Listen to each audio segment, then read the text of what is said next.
Show! Boa noite às pessoas que nos acompanham através da página do Jornal O Coletivo no Facebook, também na nossa transmissão pelo canal Em Busca da Cereja no YouTube, também disponível no site jornalcoletivo.com. Boa noite a todas e todos. Vamos pedir, já que a rede vai se formando, o pessoal vai distribuindo o link, compartilhando a transmissão, né, e construindo aí uma rede legal para um bom debate que vamos ter essa noite. Essa noite, conosco, nessa sala de lives, professora Luísa Helena. Tudo bom, Luísa? O Roger Menezes, nosso professor também, membros da bancada do Em Busca da Cereja, e que nós três vamos receber, então, hoje o advogado Márcio Félix, particularmente um amigo pessoal de décadas, né, de muitas, também o ex-prefeito e advogado, ex-prefeito de Sapiranga e advogado Nelson Spolaor, especialista em gestão pública, né, também companheiro aí, amigo de longa data. Então, pessoal, vamos aí distribuindo o link, né? Já estamos aí com o início de algumas pessoas, vamos aguardar aí o pessoal iniciar aí seu compartilhamento. Lembrando que o Jornal O Coletivo tem alguns programas na sua grade de programação. Nós iniciamos a nossa programação no domingo com o Pretaria, apresentado pela Jerusa. Depois, na terça-feira, o Terça Parte, organizado e apresentado pelo professor Jonas Rodrigueiro. Na quarta-feira, o Em Busca da Cereja, né, que tem a bancada aí formada fixa, né, com o professor Fabrício, a professora Luísa, o professor Roger e o professor João Batista, sempre também com os convidados. E a ideia é utilizarmos as sextas-feiras para programas especiais que possam, né, pautar a nossa realidade e alguns temas mais imediatos aí. E um deles é exatamente o adiamento do processo eleitoral que vai eleger vereadores e prefeitos esse ano, né? Então, para organizar um pouco a discussão sobre esse tema, nós organizamos o programa especial em 2 blocos. O primeiro bloco, nós vamos convidar o Márcio, né, que é advogado, foi consultor da Unesco junto à Presidência da República, conviveu bastante ali em Brasília em algum período, e tem se especializado em direito eleitoral. Então, exatamente o primeiro bloco para discutir essa questão do adiamento das eleições e em que contexto legal ela está se construindo. E no segundo bloco, aproveitando a presença do Nelson, que foi ex-prefeito, né, que é um especialista em gestão pública, para analisar em que conjuntura as eleições vão se dar esse ano. Tá bom? Convidando, então, de novo a todos que compartilhem nosso link e vamos iniciar o nosso debate. A ideia, então, é apresentar o Márcio. O Márcio tem feito um roteiro aí de assessoria já há algum tempo, especializada nas questões eleitorais, né, e de processos eleitorais. Eu queria te dar boa noite, Márcio. Boa noite. Agradecer a sua presença e pedir para que tu salve o público e possa fazer as tuas considerações iniciais. Boa noite, Alain. Boa noite, Luísa. Boa noite, Spolaor. Boa noite, Roger. Boa noite a todos que estão nos assistindo. Alain, conforme a gente conversou, o que eu acho que é o mais importante, assim, né, nesse momento? A questão das consequências do adiamento do processo eleitoral em razão da pandemia. A gente acompanhou, em alguma medida, essa discussão que acabou se resolvendo a coisa de 2 ou 3 semanas atrás, né, no Congresso Nacional, e logo no início da pandemia no Brasil, ali em meados de março, começou a se cogitar até mesmo o adiamento da eleição para 2022, unificando, né, com a eleição geral, que é uma impossibilidade, porque significaria prorrogar em 2 anos os mandatos dos prefeitos e vereadores que não foram eleitos para isso, né? Foram eleitos para cumprir o mandato até o final desse ano. Então ficou essa discussão e a gente acompanhou, viu que teve uma certa tensão, principalmente na Câmara, e acabou que o calendário eleitoral foi alterado, passando o primeiro turno da eleição, que seria no dia 4 de outubro, para o dia 15 de novembro, e o segundo turno no dia 29 de novembro, nos lugares onde ocorreu o segundo turno.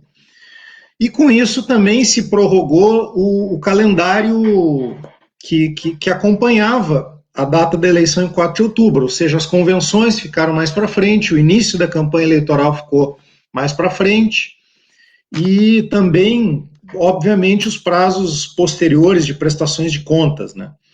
Então, a campanha eleitoral ela passa a acontecer, o período formal dela, em 26 de setembro, que é o dia seguinte, aliás, isso, 26 de setembro, que é quando encerra o período de inscrições de candidaturas, e as convenções elas acontecem do final de agosto até o início de setembro, mais exatamente entre 31 de agosto e 16 de setembro. Então,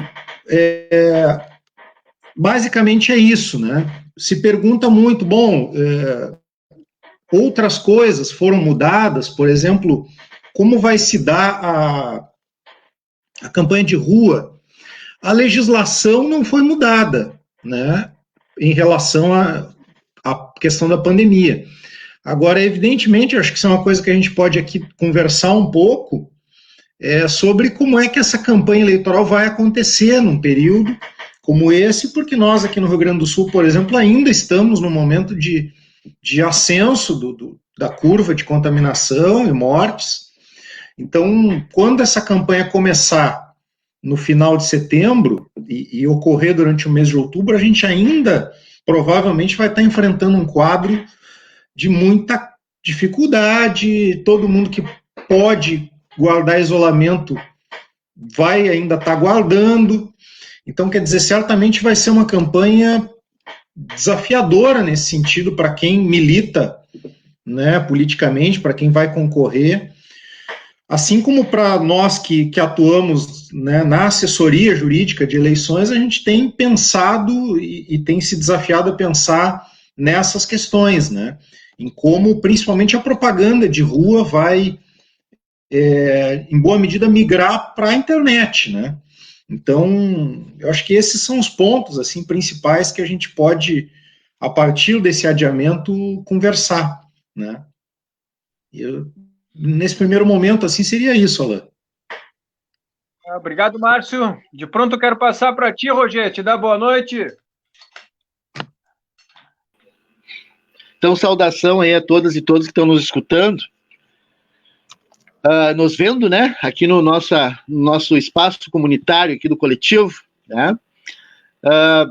Bom, gente, acho que o Márcio coloca aqui uns elementos aí de ordem do regramento, né, do processo, e aí, no caso específico, a novidade aí é um adiamento por conta de fatores aí externos ao processo eleitoral, né, que é a própria questão aí da situação aí sanitária, de saúde pública que a gente está passando aí no Brasil e no mundo inteiro, né.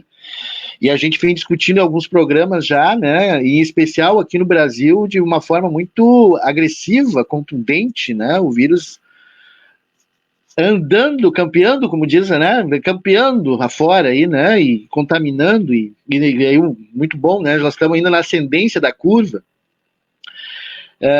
Mas eu queria colocar um elemento que é interessante também, a gente começar a pensar, que além da pandemia, né, além dessa questão da saúde, né, que está colocada como uma novidade, eu quero chamar a atenção que nós estamos com um outro elemento também que, digamos assim, fazia tempo que a gente não vivenciava assim, no nosso cotidiano, né, que a gente vem vivenciando aí, tempos atrás, estamos vivenciando ainda, e possivelmente nós estaremos vivenciando aí no processo eleitoral, aí na dureza, né, do processo eleitoral, né, da campanha. que vai se dar de uma forma, né, a sociedade vai se organizando, nós vamos entrando em modalidades diferentes de fazer campanha, essa eleição é sui generis.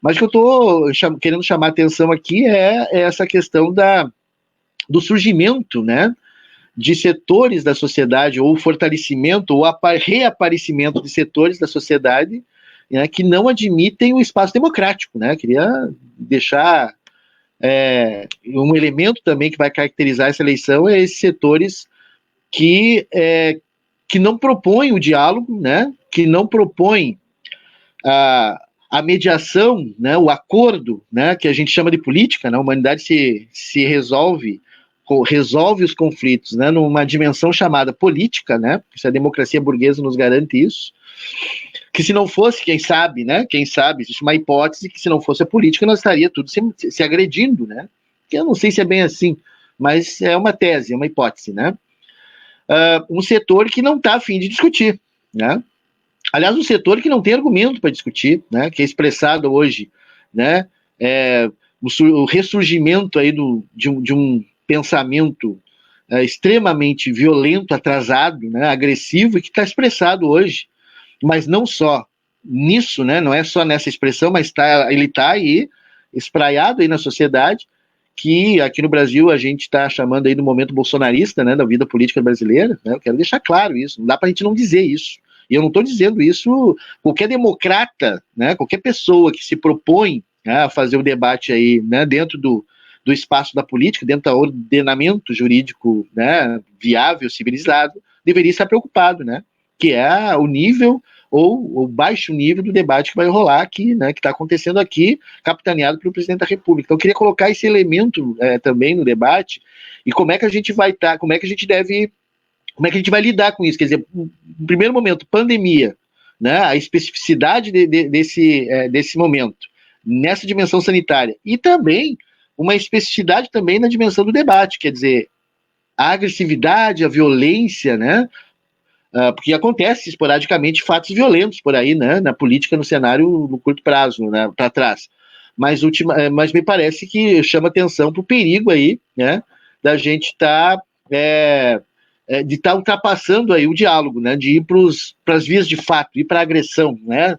Tem gente sendo agredida todo dia aqui nesse país por usar uma camiseta vermelha, né, basta ser uma camiseta vermelha que está sendo agredido, está sendo tensionado, né. Então eu queria colocar essa outra dimensão também de uma situação sui generis nessa dimensão da política no Brasil. Então nós temos duas novidades, a pandemia e o acirramento artificial, né, sem argumento, né, em moldes fascistas, né, em moldes, bufões, né, bufão de política, né, que não respeita esse jogo, que é a democracia burguesa, não respeita esse jogo, né, e que vai usar de tudo para nos intimidar, como tem, né, nos intimidar, que eu digo os democratas, estou falando aqui quanto democratas. Os democratas querem fazer o debate na sociedade e vão ficar impedidos, né, ou melhor, coados de fazer esse debate. Eu queria ver como é que a gente se comporta aí, né, e dialogar um pouco nessa dimensão. Márcio, eu queria, para que tu respondesse também, aproveitar esse gancho do Roger e pedir para que tu falasse um pouco da diferença dessa eleição em relação ao financiamento das campanhas, porque uma parte dessa máquina opressiva se dá a partir do poder econômico, né? Muito do resultado dos processos eleitorais que a gente vem vivendo e do avanço desse fascismo vem do abuso do poder econômico. O que a legislação traz de novo nessa eleição? Olha, nessa eleição particularmente não traz nada novo em relação ao financiamento, mas nós estamos enfrentando alguns desafios, né, no sistema eleitoral. Na verdade, desde a última eleição municipal, ela foi a primeira eleição com a vedação do financiamento de empresas, né? E essa última eleição geral, de 2018, ela contou já com o fundo eleitoral, que também vai acontecer agora nessa primeira eleição municipal com fundo eleitoral. Então, essa é a novidade em relação à eleição municipal. Essa questão do financiamento de campanhas é um problema, a forma como é disposto já. Eu acho que o sistema do fundo eleitoral, financiamento público, é um mecanismo importante que, a meu ver, teria que vir também com outros regramentos, com algum tipo de critério sobre a própria distribuição dentro dos partidos, e para garantir, de fato, um financiamento, uma democratização do processo eleitoral, das eleições, e não uma concentração ainda maior do financiamento. Mas tem outro tema, que é o tema do financiamento privado, né? Hoje só quem pode receber, quem pode doar para as campanhas são pessoas físicas, numa proporção da sua renda, né? Qual o problema disso? Quanto maior a renda, maior a capacidade do cidadão de financiar campanhas eleitorais. O que a gente viu com o fim do financiamento por empresas foi que, na prática, os CPFs dos ricos, né, passaram a financiar o que antes as empresas faziam. E tu também tem o risco de aumentar o chamado Caixa 2. E a gente viu na última eleição presidencial, especialmente, mas não só, a gente viu campanhas que tinham um volume enorme de campanha, mesmo de rua, que depois tu ia olhar as contas, era um gasto baixíssimo, né? E a gente viu aí, ainda estão sendo investigadas tanto as questões do financiamento desses esquemas de impulsionamento por WhatsApp, né, que grandes empresários teriam pago isso totalmente fora do caixa de campanha, e a própria disseminação das notícias falsas, né, que foi a marca da campanha passada. E, bom, esse é um desafio do sistema eleitoral e da justiça eleitoral brasileira hoje, como enfrentar esse tema e como garantir que a gente não passe pelo mesmo que passou na eleição passada. E aí entra um pouco nessa discussão, inclusive, que o Roger fazia, sobre o autoritarismo, como é que a democracia, como é que um sistema democrático, com seus regramentos, convive com setores da disputa política, setores partidários, principalmente vinculados à extrema-direita, que, na verdade, não ligam para regramento eleitoral, para essas pactuações que o sistema político partidário mais tradicional, né, sempre jogou esse jogo, sempre, claro, com problemas de abuso de poder econômico, com questões que a gente sabe do desequilíbrio que o dinheiro causa na campanha, mas a gente ainda debatia essas distorções, né? Bom, os ricos têm condições de financiar campanhas mais pesadas, incidir sobre os seus interesses, fazer investimento, né, na campanha para depois obter acesso a governantes, a parlamentares. A gente convivia com esse que já é um problema que contamina a democracia. Mas a gente viu na última eleição que o problema, a novidade que apareceu, ela é muito pior, que é um financiamento totalmente por fora do sistema e que deu acesso. Quanto mais tu exclui, quanto mais tu leva o sistema de campanha eleitoral para fora desse regramento, mais tu dá espaço para o crime organizado, para a milícia, né, para esse tipo de esquema que é criminoso, que é antidemocrático. Então, essa eleição municipal, acho que vai ser o momento da gente entender se a justiça eleitoral conseguiu avançar nos seus sistemas de controle ou se nós vamos ficar de novo refém do que a gente viu acontecer na eleição passada, né? Obrigado, Márcio. De pronto, eu queria passar para ti, Luísa. Boa noite. Bom ter uma voz feminina destoando um pouco do programa. Boa noite para todos, boa noite para quem nos assiste, boa noite aos colegas. Justamente vou começar, né, com uma provocação que tive hoje à tarde, né, quando fui conversar justamente com um grupo de mulheres pré-candidatas a respeito, então, dos 30% feminino, que é uma discussão aí, né, que de algumas vezes é usado de uma forma equivocada, né, pelos partidos. colocam, né, as mulheres, né, para justamente abocanhar os 30%, né, e, né, acabam sendo, às vezes, candidaturas laranjas, vamos dizer assim, né. Outro momento, eu gostaria de, justamente, uma coisa que me chama a atenção é a função do que tem de controle, já que nossa campanha vai ser digital, né? Se há mecanismos de controle nas redes, né? Se o pessoal, o que poderia, né, dizer nesse sentido? A questão agora foi colocada pelo G, foi colocada pelo Alain, a questão do abuso financeiro, né? Que justamente tem maneiras de escamotear, e justamente esse meio digital está bastante, né? Bastante assim, em voga, tá em plena discussão, estamos aí com um problema com a questão, por exemplo, dos disparos, né, com a questão do WhatsApp, com tudo isso. Então, eu vejo com preocupação isso, gostaria de poder ouvir, né, então, Márcio, nesse sentido, né, seriam duas problemáticas, né, ou três. Desculpa, assim, essa pergunta um pouco cheia. Luísa, essa questão dos disparos é um pouco o que eu falava antes, né? A gente é curioso, até foi muito curioso na eleição passada, porque o ministro Fux, que presidia o TSE até no período de preparação da eleição presidencial passada, ele falou muito sobre fake news, que não iam deixar, que iam botar para quebrar, não sei o quê.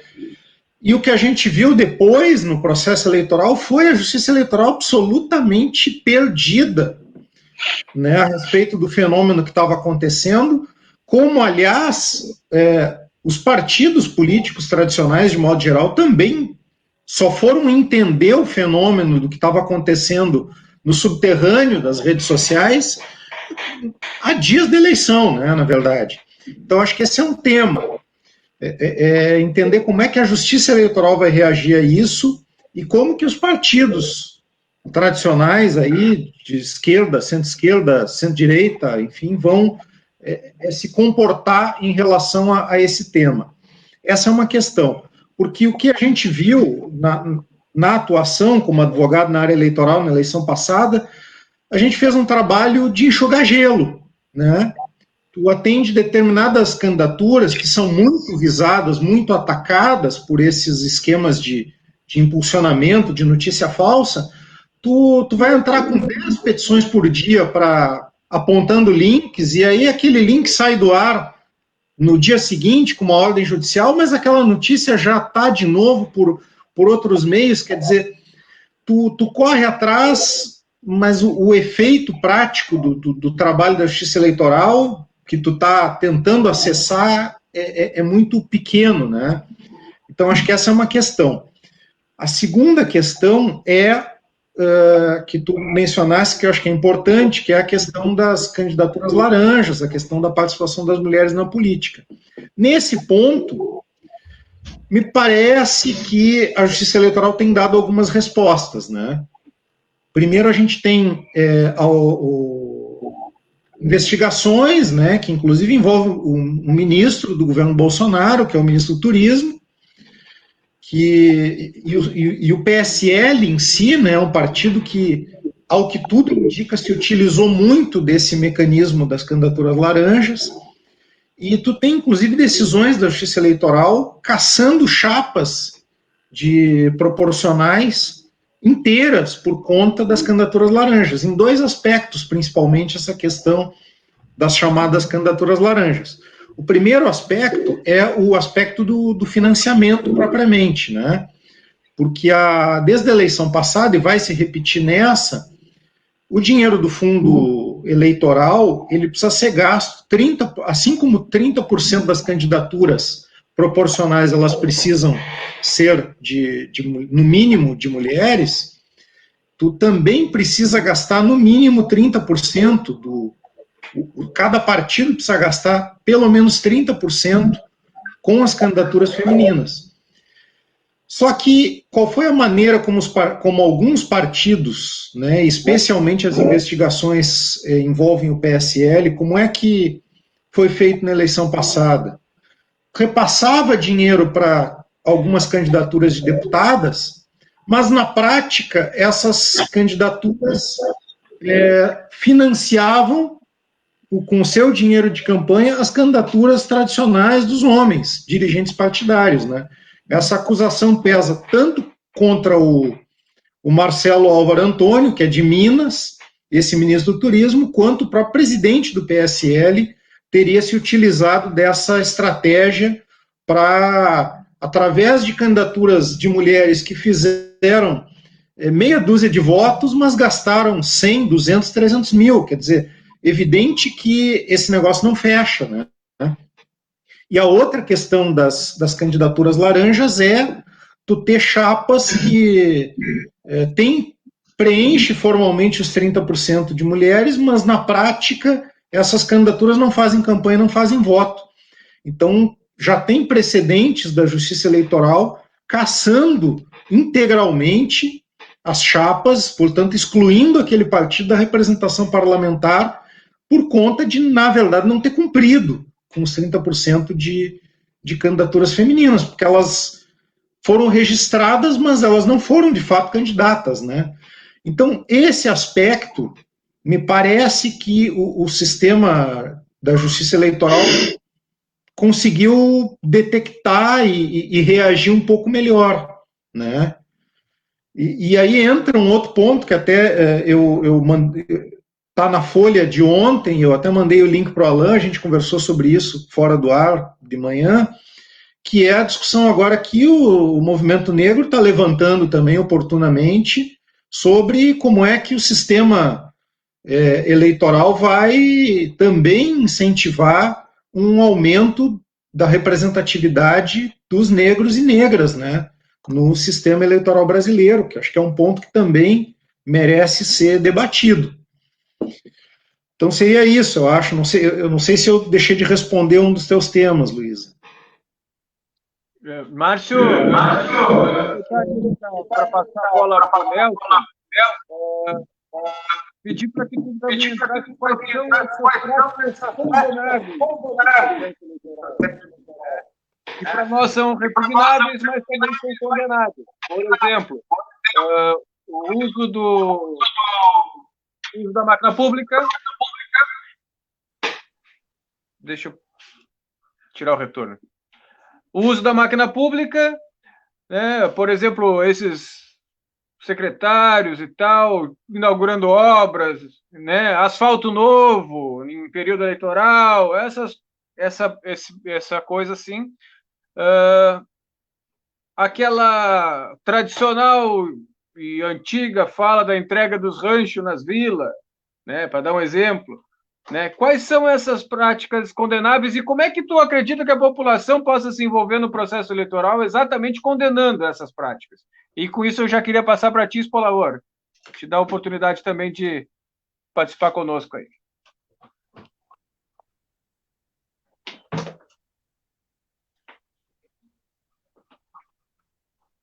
Pode, Nelson? Consegue nos ouvir?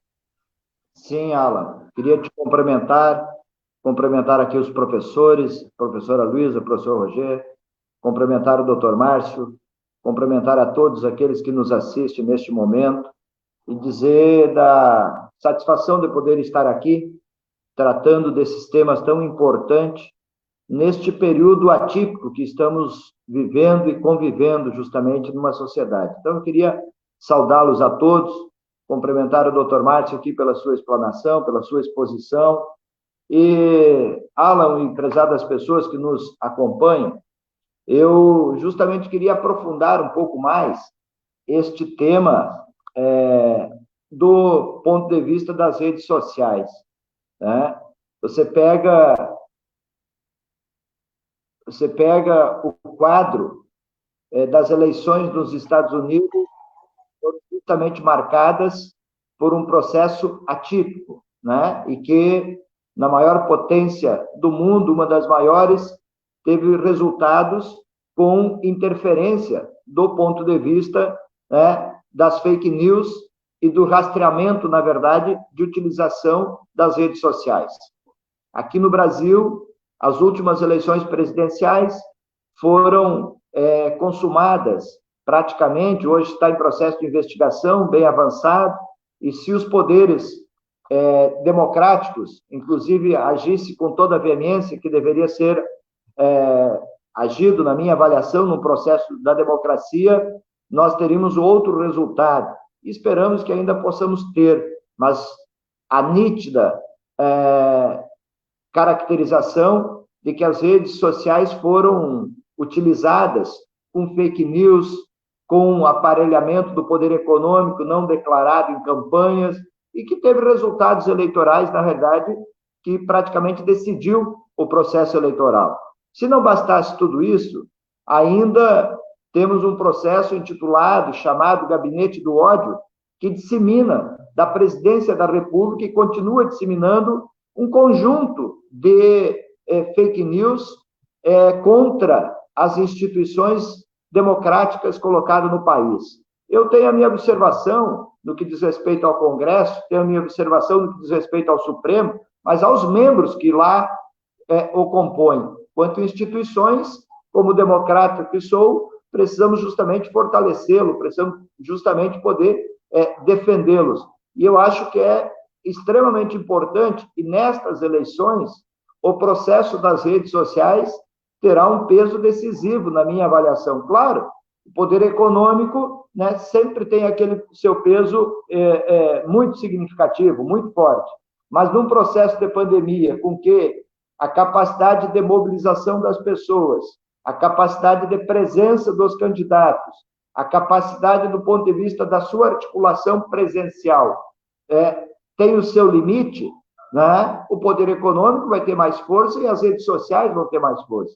E aí, doutor, eu gostaria justamente que nós pudéssemos aprofundar esse nosso debate um pouco sobre os instrumentos, que eu penso que ainda são frágeis, justamente como o doutor estava abordando, da justiça eleitoral na perspectiva de ter controle, de ter eficiência, né? Para que a gente possa, na verdade, coibir os malfeitores do ponto de vista daqueles que querem distorcer o processo democrático e que querem garantir um processo de eleição, como o professor disse, muitas vezes, né, na base do ódio, né, da mentira, das falsidades e tudo mais. Então, eu gostaria, doutor Márcio, que pudéssemos aprofundar esse tema e aproveito para fazer uma outra pergunta, porque a emenda constitucional que alterou as eleições deixou uma brecha também para os municípios com muitos casos de Covid, a pedido da Justiça Eleitoral, poder jogar as eleições, inclusive, mais para frente um pouco, até o limite de 27 de dezembro.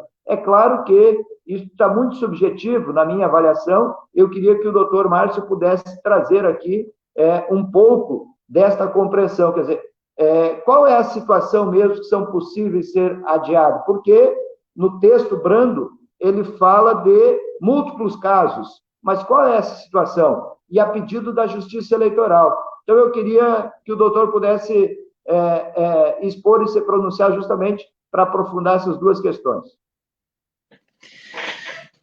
Sobre a questão desse controle sobre a internet, é um problema não só da eleição, né, mas é uma discussão que está acontecendo no Congresso sobre como controlar as redes, como controlar o tipo de movimentação criminosa que acaba acontecendo nas redes sociais, não só nas redes que a gente consegue enxergar, Facebook, Twitter, como no WhatsApp, que é o grande disseminador, a grande plataforma de disseminação de notícias falsas, e inclusive a chamada Deep Web, que é a internet onde a gente não tem acesso, enfim, só tem acesso a partir das relações, etc. Eu confesso que nem tenho muita propriedade sobre isso, mas é onde acontecem crimes, é basicamente um espaço para crime, para organização de crimes, enfim. Então é uma discussão que é não só um problema da eleição, mas um problema geral de como a sociedade reage a essa questão das redes sociais e como controla os crimes sem controlar sem que isso avance para algum tipo de censura. Então, o balanço disso, como não controlar conteúdo, mas ao mesmo tempo controlar o conteúdo criminoso, é o grande ponto, porque a gente chega nesse ponto. Quem é que define o que é um conteúdo criminoso ou o que é só opinião, né? E o outro ponto é a questão do financiamento, que aí, principalmente, a gente chega na questão eleitoral. Então, eu confesso que eu não tenho uma posição fechada sobre isso, né? Tem muitas pessoas que têm uma posição de que a liberdade de opinião ela não deve sofrer limitações, outros que já são mais um pouco menos liberais nesse ponto. Eu fico sempre na dúvida, né? Esse projeto das fake news mesmo que está tramitando no Congresso agora, eu já estive convencido tanto de que ele é correto e deve ser aprovado na forma como está colocado, como vi gente séria que eu respeito do jornalismo dizendo, olha, a nossa atividade vai ficar extremamente cerceada, né? Então, gente de esquerda, enfim, gente da imprensa alternativa preocupada com o rumo que essa discussão está tomando. Então, é difícil, né? Eu só espero, sinceramente, que a Justiça Eleitoral esteja mais equipada nesse momento do que estava 2 anos atrás. E a outra questão do uso da máquina, que o Alan falava, né? Aliás, antes o Espolaor referia a questão da pandemia, né? A emenda constitucional, ela deixa uma brecha para, eventualmente, locais onde a situação esteja mais grave, a eleição acontecer até dezembro. Só que tudo que eu li até agora a respeito disso é de que isso ficou ali porque tinha essa demanda para dar brecha para uma situação muito grave, mas, inclusive, da forma como foi aprovado, exige não só a anuência da Justiça Eleitoral, mas a aprovação do Congresso, né? Então, assim, todos os analistas políticos que comentaram esse tema disseram, olha, está ali, mas dificilmente vai acontecer algum caso que o Congresso vai permitir. Então, não sei até que ponto, né, por exemplo, a nossa situação do Rio Grande do Sul hoje, né, a gente tem condições de fazer uma eleição ou não tem, né? Porque, na verdade, nós tivemos um recuo significativo da própria abertura de comércio, enfim, são questões que, de fato, são bem complexas, né? Mas, embora, eu tenho a impressão de que, embora esteja na emenda constitucional essa possibilidade, dificilmente o Congresso vai autorizar que alguma eleição aconteça fora dessas datas de 15 e 29 de novembro, né? Sendo que a eleição municipal até poderia, né? A eleição municipal não precisa acontecer em todas as cidades no mesmo período, né? Poderia até, chegou a se cogitar isso, né? Fazer mais datas, enfim, mas acabou ficando dessa forma e tenho a impressão que vai acontecer dessa forma. O que, a meu ver, vai acontecer são restrições em nível municipal à campanha, às aglomerações, a reuniões presenciais, que tende a acontecer. Eu acho que tende a ter municípios que vão e acordos entre as candidaturas para não fazer determinados tipos de campanha de rua, enfim. Esse é um ponto que, inclusive, vai ser bem polêmico, né? Eu acredito que em muitos municípios essa discussão vai acontecer de uma forma bem séria, né? Obrigado, Márcio. Tem alguém aí que queira ainda aproveitar a contribuição do Márcio para fazer mais um questionamento? Luísa? Nesse quesito, eu queria saber, então, o seguinte, sempre há no momento que se inicia, né, as campanhas, né, aquele momento em que, né, vai ter aquela conversa entre, né, todos os participantes, né, todas as chapas e tal. Então, é possível fazer alguns acordos, por exemplo, quanto à questão da aglomeração, por exemplo, com a questão do comício, né? Perguntando nesse sentido, né? Porque, ao que tudo indica, nós ainda teremos que tomar cuidado, né? O que tudo indica, nós teremos ainda que cuidar dessa função do distanciamento, do isolamento, e como é que fica, então, né? Nesse sentido, poder negociar, poder conversar com os outros participantes e se entrar num acordo, por exemplo. Eu gostaria de entender isso daí, no caso, né? É possível fazer alguns acordos de cavalheiro ou não? Ou o que ampara legalmente? Ou vai ter alguma coisa que ampare legalmente a não aglomeração e vai ter a possibilidade da gente, por exemplo, ligar e dizer, está correndo uma aglomeração ali, né? Principalmente dentro do contexto que a gente não sabe como é que vai estar, né? Mas se nós estivermos no momento crítico ou delicado, né, ou que, né, não favoreceria, né, estar fazendo esse tipo de atividade, né. Quanto a isso também, eu vou perguntar algo a respeito do material, por exemplo, eu sou professora, nós temos, por exemplo, quando chega material na escola, nós temos que deixar 4 dias parado. Como é que vai funcionar o panfleto, né? A outra questão que, enfim, é a questão mesmo da militância, né? A função, será que vai ter protocolo, por exemplo, para como que a militância terá de sair? Vai ter alguma coisa no sentido, né, do próprio tribunal, uma questão de um protocolo de segurança, né? Porque justamente não é só o militante, mas o militante pode estar colocando realmente, né, vamos dizer, em risco até as próprias pessoas onde ele vai estar circulando, porque afinal ele vai ser uma pessoa que vai circular. Então, eu acho que é necessário, né, de alguma forma, se entrar né, ter alguma coisa assim que assegure todo mundo nesse processo, né? Essa é a minha colaboração, assim. Luísa, eu não descarto ainda que o TSE emita algum tipo de orientação ou tente até fazer uma resolução, embora tenha passado o prazo para resoluções disciplinando a campanha, mas em razão da excepcionalidade eu não descarto que ainda tenha algum tipo de orientação sobre essa questão da militância de rua, atos presenciais, aglomerações. Como é que funciona isso regularmente? Tu tem a legislação eleitoral que é bem restritiva, né? Ela ao longo das últimas eleições foi diminuindo muito, tanto o tempo de campanha quanto o próprio tipo de material que tu pode ter. Tu já não pode mais pintar muro, nem ter placa, né? Então, assim, reduziu muito a campanha visual, a campanha de rua, que a gente era acostumado a ver, né?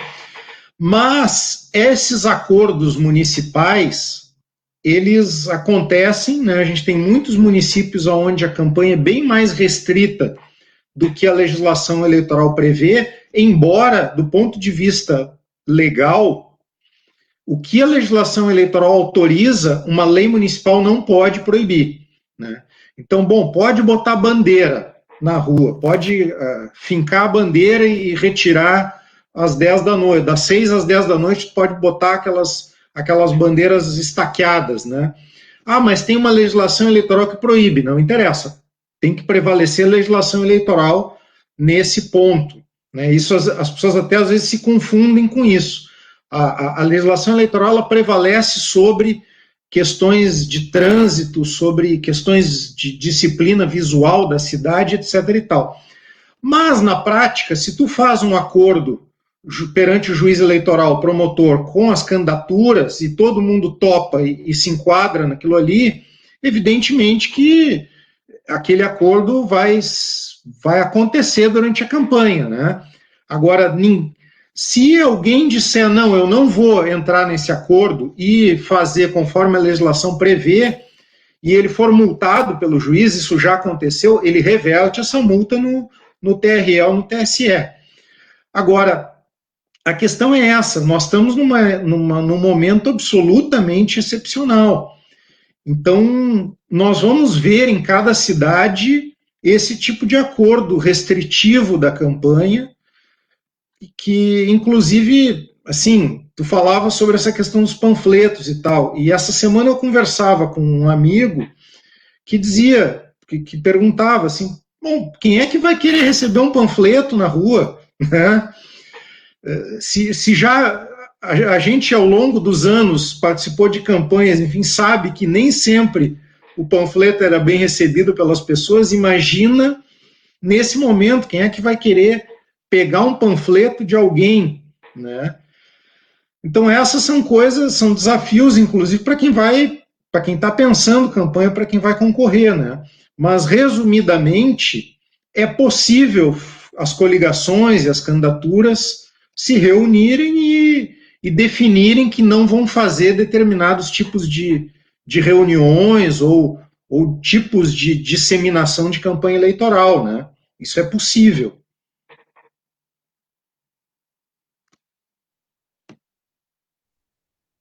Alguma consideração mais, Márcio? Não, por hora é isso. Eu queria, posso fazer uma... Vai, Roger. Posso fazer uma observação?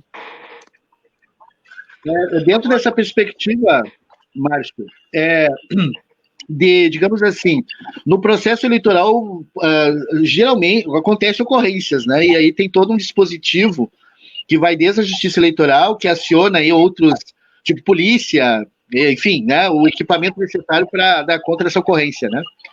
E aí, né, tradicionalmente, os exageros, as tal da boca de urna, né? Um exemplo. Aí tu coloca na tua fala inicial, né, que tu espera que a Justiça Eleitoral esteja equipada, né? E aí para mim entender quanto cidadão, né, se eu perceber que está bombando aqui na minha cidade uma informação, né, exagerada ou mentirosa sobre determinada pessoa ou fato ou grupo de pessoas, tem algum encaminhamento, assim, do ponto de vista, ou vai ter, não sei qual é a tua avaliação, a quem eu reporto? Justiça Eleitoral denunciando, por exemplo, uma página apócrifa que está circulando, seria esse o encaminhamento? E que para isso tivesse um resultado, teria que ter, é isso que tu quis dizer, né? O equipamento, quando tu fala em espero que a Justiça Eleitoral esteja equipada, seria para dar conta dessa realidade? Essa é a pergunta. Sim. O meio formal é quem tem legitimidade para representar perante o juiz eleitoral são os candidatos, os partidos, coligações e o Ministério Público. Então, o cidadão tem que noticiar para o Ministério Público e ele verifica, né, aquela situação e eventualmente leva para o juiz. Esse é o caminho normal. Inclusive, o MP tem desenvolvido nos últimos anos, tem disponibilizado um aplicativo que, como é o nome? Agora não vai me vir o nome, mas é um aplicativo bastante ágil que tu baixa ele no celular, pode bater uma foto e mandar que cai lá direto na promotoria eleitoral, né? Então, esse é o caminho normal de tu reportar ilegalidades e situações em relação à campanha eleitoral. Obrigado, Márcio. Lembrando a todos que compartilhem, né, as nossas informações, compartilhem essa live, curtam ali a página do Jornal Coletivo, curtam também as páginas que estão retransmitindo esse sinal. Está aqui a Rádio Democracia, está aqui a Rádio Noroeste de Campinas, está aqui o pessoal lá de Rio Pardo, a página do professor Fabrício Correia, a página do Nelson Spolaor também está distribuindo o canal, o sinal, enfim, podem curtir à vontade todas essas páginas e assim vocês conseguem também ter acesso às informações que são geradas a partir desses canais. Queria agradecer a todos que estão na audiência, pedir que também compartilhem, além de curtir, compartilhem. E se alguém perdeu o programa, né, vai lá no YouTube, liga a Smart TV para quem tem Smart TV, bota ali a cara do Márcio, da Luísa, bem grandes, né, na TV e assistam esse especial Eleições. De pronto eu quero chamar Nelson Spolaor, ex-prefeito de Sapiranga, advogado, especialista em gestão pública, né? Teve aí, inclusive, a sua primeira eleição marcada, quando assumiu a primeira vez a prefeitura, uma eleição marcada pelo abuso do poder econômico, né, Nelson? Então, eu queria te dar a oportunidade aí para as tuas considerações iniciais e, desde já, te perguntando qual é o cenário dessa eleição? O que se observa na conjuntura, em que momento essa eleição vai se dar na conjuntura nacional? Alan e prezados membros aqui dessa sala, desse debate, aqueles que estão nos acompanhando, ainda gostaria, no tema que estamos falando das eleições, poder dialogar de que o TSE, ele firmou um convênio com a Fiocruz sobre os estabelecimentos de regras na questão sanitária, né? Acho que é a primeira vez no processo eleitoral que tem este processo estabelecido. Isto é importante a gente conversar, porque o TSE está apontando isso do ponto de vista mais para o dia das eleições, mas o nosso debate aqui, ele estende para todo o processo das eleições, e não somente lá para aquele dia das eleições. E no que diz respeito à tua consideração, à tua pergunta, para que a gente possa dialogar, não tem dúvida nenhuma, nós tivemos, em 2004, uma situação aqui na cidade de Sapiranga, onde o uso do poder econômico, da máquina pública, na gestão que estava administrando a prefeitura, foi considerada abuso do poder econômico em todas as instâncias da justiça e foram afastadas justamente e não tiveram absolutamente nenhuma tese vencedora em nenhuma situação, nem em primeira instância, segunda, nem em terceira instância, e que foi caracterizada justamente pelo abuso do poder econômico e o afastamento dos gestores públicos. Mas estas eleições, nós precisamos verificar este cenário que estamos vivendo. E ele é um cenário extremamente preocupante, porque no quadro da pandemia, e hoje nós olhando o mundo e o Brasil, se nós verificarmos no mundo, nós temos mais de 14 milhões de pessoas que foram contaminadas, que foram infectadas, e que deste quadro tivemos mais de 590 mil mortos no mundo todo. Agora nós precisamos trazer isto para o quadro do Brasil. Nós estamos no Brasil com mais de 2 milhões de pessoas que contraíram e que estão infectadas. 2 milhões de pessoas. E um quadro, na verdade, com mais de 76 mil mortos no Brasil. E uma curva crescendo. E uma curva crescente. E um processo, na realidade, não é de uma curva num cenário como foi feito em outros países, como o Reino Unido, como França, que teve um pico, teve um lockdown e, em seguida, esta curva caiu. Aqui no Brasil, nós estamos vivenciando justamente outro processo. E este é um quadro da análise da conjuntura. Nós temos um governo federal onde 60 dias fechou esta semana sem um ministro efetivo, ministro da Saúde. Desde o início, nós não tivemos uma sintonia do ente federado, da Presidência da República, que pudesse coordenar uma política para enfrentar esse processo da pandemia, em que pese toda a experiência mundial, o Brasil não se aproveitou desta situação para poder, na verdade, estabelecer aqui no Brasil um diálogo entre o governo federal, governadores, prefeitos e sociedade civil, aonde pudesse estabelecer políticas objetivas para diminuir a disseminação do vírus e, consequente, a morte das pessoas, o que é lamentável. O que nós estamos acompanhando é a maior tragédia humanitária do Brasil. Este número, por exemplo, 76 mil, é a população da minha querida cidade de Sapiranga. Você imagina que em 4 meses tivemos uma população do tamanho da cidade de Sapiranga, toda ela, na verdade, as suas vidas ceifadas.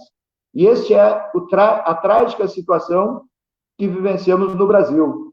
E este pico, do ponto de vista, este processo pandêmico, ele não tem um processo de ainda apresentado de quando nós vamos vencer o seu pico, porque hoje os estudos apresentam que nós temos 10 estados do Brasil, da unidade federativa, em processo de crescimento, ou seja, de aumento de casos, né, de pessoas contaminadas e de mortes. Estamos enfrentando aqui no nosso estado, na nossa região sul, este aumento de forma muito significativa. Agora, há poucos minutos, acabou de ser anunciado o processo de bandeiras no estado do Rio Grande do Sul, onde nós temos 90% do estado em bandeiras vermelhas, mas tem regiões que nós estamos entrando para a 5ª semana de bandeiras vermelhas. 5ª semana em situação de bandeira vermelha. Isso é uma questão trágica do ponto de vista da situação de saúde das pessoas e o seu efeito econômico e o seu efeito social. Para a vida das pessoas, nós precisamos, e hoje eu vi, na verdade, uma manifestação dos profissionais da área da ciência, dizendo que o caminho, na verdade, seria a realização do lockdown para poder, na verdade, diminuir o processo justamente de disseminação do vírus e, com isso, controlar. E o cenário econômico, ele é uma tragédia, porque a economia já vinha mal no Brasil e, com a pandemia, se acentuou. Os dados hoje trazidos pelo IBGE dão conta de que só nas últimas 2 semanas nós tivemos um aumento de 26% do desemprego. Nas 2 últimas semanas, nós tivemos 700 mil pessoas que perderam seu trabalho, seu posto de trabalho. O Brasil tem hoje mais de 18 milhões de pessoas desempregadas, mais de 18 mil pessoas desempregadas. E tem um quadro das políticas, das linhas de créditos trazidas e anunciado pelo governo federal, que faz uma política de faz de conta, porque anuncia e não chega na ponta do ponto de vista da situação do seu acesso. Do que foi apresentado de linhas de crédito do governo federal, apenas 17% chegou, na verdade, para os empreendedores. Então, o governo federal, que não coordena e não controla o processo da pandemia, ele também faz um jogo de apresentação do ponto de vista de linhas de créditos para poder noticiar, mas que na vida real não acontece. E como a consequência disso é o aumento do desemprego, é o caos social do ponto de vista das pessoas que estão desempregadas e que não têm, na verdade, condições de sustentabilidade. E é neste cenário triste, lamentável, que as eleições vão acontecer e que nós precisamos justamente, né, dialogar ainda mais com aquilo que o professor aqui já disse, no momento de que vários setores da sociedade, alguns setores da sociedade, não vários, né, mas acentua o processo de ódio, acentua-se o processo, né, antidemocrático, acentua-se um processo, na verdade, de menos diálogo e mais, na verdade, raiva, ódio e disseminação deste patamar. Então, Alan, nós precisamos justamente conversar sobre este processo. Por outro lado, nós verificamos um movimento do campo da esquerda democrática que ora avança, ora tem uma sinalização de recuo, que no que diz respeito aos crimes cometidos pelo presidente da República, que só no Congresso hoje tem mais de 30 pedidos de impeachment, e que o presidente, na verdade, da Câmara dos Deputados não dá sequência como a justificativa de que isso, na verdade, ele tem um caos, iria acentuar o processo da pandemia, inclusive. Mas este é a trágica situação que nós estamos vivenciando do ponto de vista do Brasil. Um país que não tem presidente da República que faça sua coordenação, né, que subestimou o processo da pandemia, que faz uma disputa do ponto de vista política, orientando e fazendo o ministro assinar protocolo de remédios que, em tese, não tem a recomendação da Organização Mundial da Saúde, não tem a recomendação dos profissionais da área, né? Com isso, chega nas cidades também uma disputa constante, porque a fala do presidente da República tem o seu eco nas cidades. E tendo seu eco na cidade, muitas vezes dificulta a condição dos prefeitos e dos governadores implementar uma política mais eficaz para conter a pandemia e para diminuir o processo, na verdade, da gravidade econômica, que também é muito séria, que também é muito profunda, porque você imagina o comércio, por exemplo, 5 semanas fechado. Tu imagina indústria todas tendo que ser fechada por um processo de pandemia, justamente por surtos, pela falta, na verdade, de um processo de articulação a nível nacional. Então, Alan, neste cenário conjuntural de empobrecimento das pessoas, de extrema dificuldade, de desemprego, de crise na política, que nós, na verdade, estamos vivenciando e que estamos, na verdade, passando. E eu queria deixar esses pontos registrados para que a gente possa iniciar o nosso debate, a nossa discussão aqui. Obrigado, Nelson. De pronto, eu queria inverter um pouquinho só a ordem, porque o Roger fechou o último bloco. Pedir para ti, Luísa, que possa fazer teus questionamentos. Bom, uma das preocupações justamente é o acirramento, né, no momento de campanha, né, dessa conjuntura toda, porque justamente como já o Roger havia colocado já no início, né, eu né, sou militante, né, e me vi desde 2016 com extremos problemas, né, e de uns tempos para cá tem um acirramento, né, e que talvez no período da campanha, justamente porque, por incrível que pareça, ainda há gente com toda a defesa do que está sendo feito, está correto, de que realmente o presidente está fazendo alguma coisa, né? De que realmente ele, inclusive, está sendo sabotado, né? Quando, na verdade, né, faço jus às falas, né, do Nelson, a respeito, por exemplo, do dinheiro que sai, que não é um dinheiro, muitas vezes, novo, né, que sai ali, por exemplo, do Tesouro, mas justamente de toda uma manobra, né, para justamente tu ofertar, né, em ajuda, e mesmo ele já começando errado, ao meu ver, porque justamente, né, começa que não é um dinheiro novo de um programa, de um ato assim, mas, enfim, justamente ele ainda por cima, ele não consegue chegar ali na beira.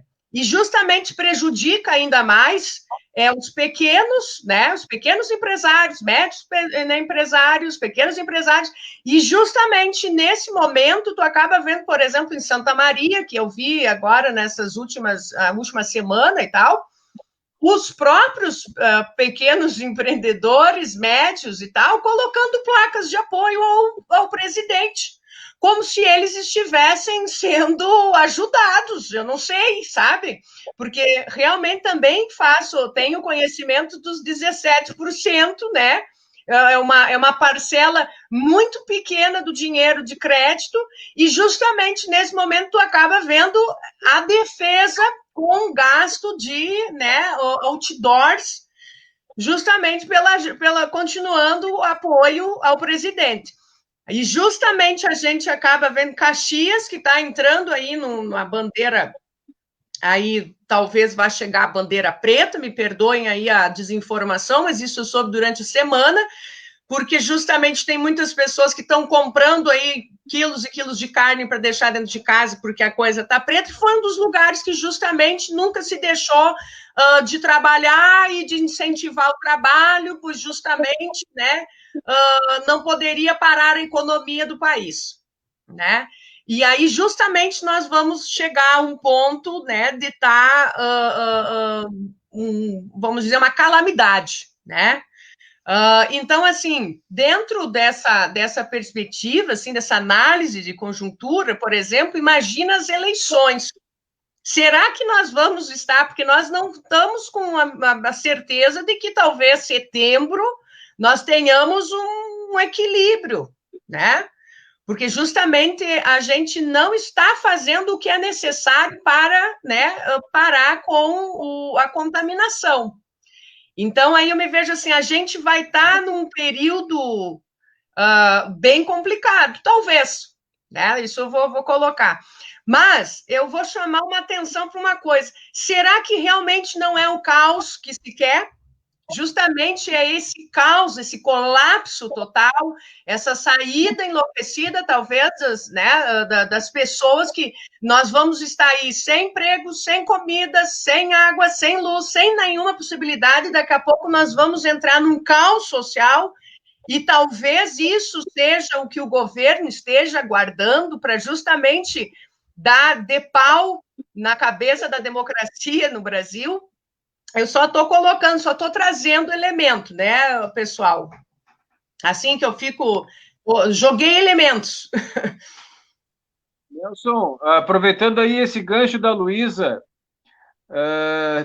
nós temos aí essas liberações que o governo fez de recursos relacionados a uma lei aprovada no Congresso Nacional de compensação aos municípios e aos estados pela perda de arrecadação, né? Então, esse é o dinheiro tão anunciado em tudo que é canto aí em município, mas, na verdade, esse dinheiro ele já é um dinheiro previsto no orçamento dos municípios, né, que não conseguiu ser arrecadado e que, através da União, se definiu por lei que haveriam compensações. Então, não há novidade nos orçamentos dos municípios, né? A única novidade que seria em relação a isso é a determinação dessa mesma lei de gastar uma porcentagem disso com ações de combate ao coronavírus, né? Não é dinheiro novo, não tem nenhum dinheiro novo vindo do governo federal para fazer combate ao coronavírus, né? O que tem são compensações de perda de arrecadação.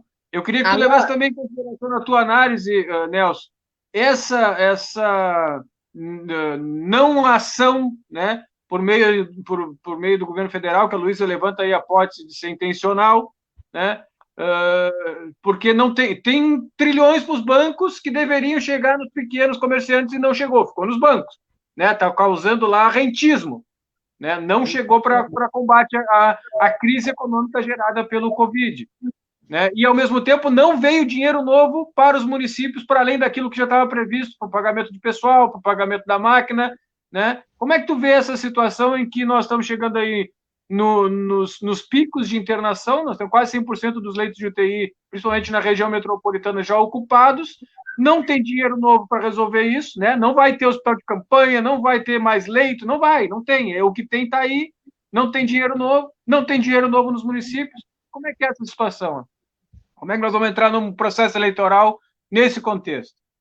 Olha, professora Luísa e Alan, coordenador aqui dos nossos trabalhos. Primeira situação do ponto de vista do caos, aqui perguntado pela professora. A primeira situação que acho que nós precisamos registrar é que, na minha avaliação, infelizmente, o governo federal está pouco se lixando e está com cálculo do ponto de vista dessa previsibilidade do ponto de vista das mortes no Brasil. Porque, para eles, como não é a vida o centro, a política para eles não é cuidar da vida, a política para eles é jogo de mercado, de negócio e de acúmulo de riqueza, quanto que para mim e para a esquerda, a política é para cuidar da vida, proteger e cuidar da vida das pessoas. Eles fazem um jogo que beira um quadro justamente da irresponsabilidade, aonde idosos falecerem, tira do sistema da Previdência, aonde pessoas doentes falecerem, tira do sistema de saúde, o que é uma tragédia. Na verdade, nós precisamos denunciar isso em tudo quanto é lugar. Esta é uma compreensão, na minha avaliação, deles. O tema do ponto de vista do caos é que o governo federal, ele, num primeiro momento, tentou fazer um processo, na minha avaliação, de limite da corda até onde poderia levantar, até onde poderia ir, com todo o enfrentamento com o Supremo, com todo o enfrentamento com o Congresso, seja a Câmara, seja o Senado, e que as manifestações instigadas por ele, na verdade, não levou a população às ruas como ele imaginava, mesmo que de forma irresponsável, e fez com que ele tivesse que recuar desta pauta, e o Supremo começou a se movimentar fazendo mínimas incursões, na verdade. Mínimas incursões. Seja pelo pelo processo das fake news, seja pelo processo da audiência e da reunião ministerial, que você imagina o que foi aquela reunião ministerial, né? O absurdo, na verdade, mas aquela reunião demonstrou quanto o país está justamente sendo administrado e governado por gente irresponsável pelo caos, na verdade, o que foi a fala do ponto de vista do ministro do Meio Ambiente, para poder dizer, na verdade, que tinha que aproveitar a crise da pandemia para desregulamentar e, com isso, destruir a proteção do ponto de vista do meio ambiente, o que foi a fala do Paulo Guedes para dizer que já tínhamos colocado granada nos servidores públicos e que, portanto, poderia desestruturar e acabar com o processo do serviço público, e o que foi a fala do ministro da Educação, então, sem falar. Então, aquela reunião ministerial foi o exemplo do ponto de vista de como é o governo federal. Então, esse aspecto é preciso que a gente faça esse diálogo com a sociedade permanente, né, para a gente poder fazer a sociedade compreender este momento que estamos vencendo. A segunda situação, quem pode emitir moeda no Brasil é o ente federado à União, não é os estados, não são os municípios. E quem pode, na verdade, garantir um suporte maior de recursos, tanto para os estados quanto para os municípios, é o governo federal. Portanto, eu compreendo que nós, que defendemos que, se tiver que fazer um processo de acentuação de paralisação para conter o vírus, o Estado tem que bancar e garantir as condições dos trabalhadores ficarem em casa na realidade. Porque também é injusto você pedir para as pessoas que tenham que ficar em casa sem condições de sobrevivência, como pedir para os estabelecimentos ficarem fechados sem condições de pagar o seu aluguel, a luz e a água e assim por diante. Quer dizer, nós precisamos dizer que o Estado precisa fazer isso, a União, o governo federal, como condição, na verdade, de controlar o processo da pandemia. E tu abordaste muito bem, Alan, os recursos que foram anunciados para os municípios foi uma política de compensação orçamentária previsto com base de 2019. Não tem nenhum acréscimo para 2020. Então, os municípios também vão passar por um processo acentuadíssimo, né, na perspectiva da sua condição de honrar os seus compromissos municipais. E tem municípios ainda que está buscando esse de recurso e, ao invés de investir, seja na saúde, seja na sustentação das pessoas, prefere, como é um recurso mais livre, colocar em outras obras para tentar galgar espaço no processo eleitoral, o que é uma lástima do ponto de vista da estratégia do seu investimento. Então, é preciso, Alan, que a gente caracteriza para dizer o seguinte: o aporte de recursos colocado a nível nacional, aprovado pelo Congresso, que o governo federal teve que mandar para os municípios, ele é para compensar a base do tributo de 2019. Não chega nem no orçamento de 2020. Então, os municípios terão extrema dificuldade. Mas é preciso que a gente também dialogue que, nesta conjuntura, o governo estadual apenas faz um jogo do ponto de vista de bandeiras, mas não sinaliza com absolutamente nenhuma política social e nenhuma política que o Banrisul pudesse, na verdade, colocar linhas de crédito ou de financiamento para micro, para pequena, para média empresa poder sobreviver nesse período, que é algo que a gente também tem que aproveitar esses canais, esses espaços, como aqui nós estamos tendo o Jornal O Coletivo e toda a sua capacidade de redes,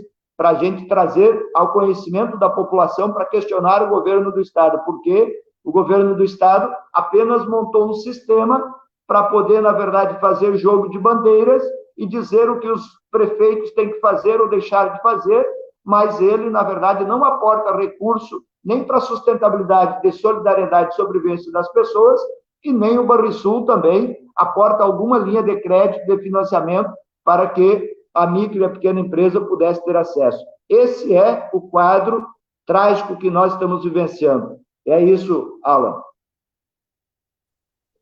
Roger, de pronto para ti, Roger. Sei que tu está com a cartucheira cheia e a agulha já engatilhada. Então, Pois é, né? A gente chegou agora num patamar aqui do programa, né, onde se coloca na mesa aí o que de fato aparentemente está no jogo, né? Nessa perspectiva aí da dimensão econômica, né? E aí tu vê, daí não é o caso de Santa Maria só, né? Tu vê isso em 100% dos municípios do Rio Grande do Sul, né? O dito setor mais dinâmico da economia, né, geralmente ligado ao comércio, eu digo comércio, né? Porque aqui em Santa Maria o setor mais dinâmico da economia é o comércio. Mas aí, principalmente o comércio, né, o setor comercial, entrou e foi comprado, ou melhor, ganhou o discurso, né, que é preciso abrir as lojas porque eu preciso vender, né? Eu preciso, e aí justifica porque eu tenho que pagar em funcionário e que, enfim, eu tenho que atender a comunidade, ou seja, eu tenho que ganhar dinheiro, né? Em detrimento de que tu precisa ter as pessoas vivas e saudáveis para estar consumindo, né? Então, quer dizer, se inverteu, né? Sentou numa dicotomia, do meu ponto de vista, muito preocupante, que é ou tu trabalha e morre, ou tu morre de fome, né? Quer dizer, me parece, né, que é um falso debate isso, né? Atende interesses do ponto de vista mais mesquinhos e subterrâneos, né, do ser humano, né? Que é passar por cima da vida, né? Um indivíduo, o ser humano, é uma peça descartável, inclusive se ele tiver renda para consumir, ele é alguma coisa, senão ele não é nada, né? Então é o momento que a gente está vivendo que abriu, né, as dimensões mais infras, né, mais subterrâneas, né, da humanidade, né? É assustador. E que assusta também é que setores esses pequenos comerciantes, que aí eu vou entrar no caso de Santa Maria, não são grandes comerciantes que financiaram os outdoors aí, né? Em defesa do governo Bozo, né? São médios comerciantes, né? Que estão com... eu chego a pensar que este momento é uma discussão quase que... é uma tese religiosa, dogmática. Quer dizer, tu usa o argumento que for, do ponto de vista do embasamento científico, com dados, né? Com projeções, com estudo, com fundamentação, para setores esclarecidos da sociedade, porque esses médios empresários aqui, que é uma parte bem dinâmica, principalmente no ramo da alimentação, não são esclarecidos. E, no entanto, não convence, né? E isso vai impactar, e já está impactando em Santa Maria, tem loja fechando, tá? No Brasil, no Estado, né? Basta olhar aí a matéria do Jornal Coletivo, né? Lá, sapateiros 12 mil, né, na rua, é isso, né? É isso. Santa Maria não é diferente, quer dizer, está aumentando assustadoramente a perda de posto de trabalho por conta de uma cegueira de não entender ou de não ver da melhor forma, de forma adequada, o problema que a gente está passando do ponto de vista da pandemia, que é agravado, no caso do Brasil, por um modelo de Estado, né, que vem para destruir, para arrebentar e vem junto, né, depreciar a vida, né, e promover a empresa, promover as empresas, promover meia dúzia de ricos. Eu não estou falando de média empresa, estou falando dos ricos do Brasil. Então, assim, falando isso, eu queria botar um elemento, se eu puder, né, ter tempo, que botar um problema aqui. O fenômeno Bozo, né, quer dizer, um discurso um discurso cênico, né, extremamente rebaixado nos níveis assim que nem enfim, pessoas que acompanham a política lá de vez em quando eventualmente não suportariam, né? Quer dizer, é um nível muito baixo, 10º escalão da Câmara. A história dele é uma história, se tu pegar e olhar a história do fenômeno, né, dessa pessoa, do Bozo, é assustador o nível baixo que ele vem e continua, né? Não tem nenhuma novidade. Mas o que assusta é que teve um eco, ele expressou alguma coisa na sociedade, né? E claro que tem vários elementos, né? Vários elementos, não vou citar aqui. Mas um elemento que eu queria chamar a atenção para o debate é, gente, será que o modelo político não está esgotado? Né? E quem sabe a resposta para isso, de uma maneira extremamente instintiva e irracional, é a projeção desse fenômeno no Brasil? O modelo de justiça, como está organizada a justiça hoje no Brasil, né? as instâncias de justiça e como se dá justiça aqui na vida real, será que chegou um limite assim que está insuportável e que as pessoas desejam mudar tudo radicalmente e de forma equivocada, apontando para o atraso, né? Apontando para a Idade Média, infelizmente, né? Claro, tudo isso, a justiça, o modelo econômico, ou melhor, a justiça e o modelo político, eu estou aqui problematizando, não seria a expressão desse indivíduo, um anseio comunitário brasileiro de mudança, infelizmente, para o mal, né? Para o passado, mas não é uma necessidade de mudança. E aí eu pergunto, finalizo, né? Na medida que primeiro que tem que fazer esse debate, sustento eu, temos que fazer esse debate. E no momento que a gente tiver condição de começar a implementar coisas, quer dizer, no espaço do fazer, né? E eu digo espaço mais privilegiado, por exemplo, se a gente tiver na Câmara de Vereadores, se estiver no Executivo Municipal ou em algum, né, outra dimensão maior, mas vamos falar desses dois, o que a gente faz, né? A gente faz o jogo que todo mundo está fazendo, que é a normalidade, né? Que é o pacto, né? Que é o jogo da democracia, a dita, né? Democracia institucional, essa aí que a gente tem como padrão, que me parece que está em crise. A gente vai fortalecer isso, né? Esse é o elemento que eu queria jogar para o debate. Ou a gente vai inovar, né? Inovar seria, em primeiro lugar, fazer um diagnóstico que as coisas precisam melhorar e como é que elas vão melhorar, né? Eu vou pensar numa mudança ou, né? Como é que a gente, ou é nós que vamos fazer começar a construir uma mudança? Como é que a gente poderia fazer isso desde a Câmara de Vereadores, né? Ou mesmo, né? Como é que a gente constrói isso na sociedade civil e no Executivo Municipal? Como é que a gente pode estar desdobrando esse anseio? Porque eu acho que tem um anseio aí, gente, quero deixar claro. Eu acho que tem uma ânsia de mudança, né? É uma coisa meio inconsciente ou subjetiva e que, infelizmente, foi capturada de uma forma religiosa, quero aqui destacar, de uma forma religiosa, por este fenômeno, né? Este fenômeno que é assustador, né? Que prega a morte descaradamente, assim como o nazismo, o franquismo na Espanha, viva la muerte, né? Aqui estão dizendo viva a morte mesmo, né? É assustador o que está acontecendo. Então, as pessoas foram capturadas. Mas essa captura não é um desejo de mudança e medo, claro, mas ela é também mudança. Aí eu pergunto, se a gente começa a ocupar, se a gente está nesses espaços, como é que a gente faz para dialogar com essa realidade? E aí, se tem acordo, né? Se é necessário mudar as estruturas para melhor, para avançar, né? Ou deixar assim, que assim está maravilhoso? Essa é a pergunta, né? O que a gente faz numa realidade dessa quando a gente começa a se reestruturar de novo e ocupar alguns espaços de poder, né, na sociedade. Aproveitando o gancho do Roger, Nelson, a grande polêmica aí é a questão dos pequenos empresários, grandes empresários, quem serve de bucha de canhão para quem. Queria dar só um exemplo, né? Tipo o cara que passa lá em Araranguá, pega um monte de produtos da Havan e leva para vender no mercadinho dele, aqui na esquina da São Luís, né? E aí, na hora de que fecha o comércio, o cara da Havan fica quietinho em casa, né, fazendo live e falando que tem que abrir a economia, e quem vai para a rua fazer protesto e pegar Covid é o cara do mercadinho da esquina, né? Porque o governo não protege os pequenos, né? Os grandes se aproveitam dos pequenos e são os pequenos que se colocam em risco defendendo os grandes. Como é que tu enxerga isso? Olha, Alan, eu acho que nós precisamos aqui de umas 4, 5 horas para a gente poder aprofundar essa discussão, na verdade, aqui trazido pelo professor, trazido por você também, porque não são colocações simples, são colocações de fundo, e colocações que nos traz da história da humanidade, né? Da história do Estado, da história da organização, né? Então, são colocações de fato de fundo. Primeira questão, eu vou pegar pela tua parte final aqui, tá?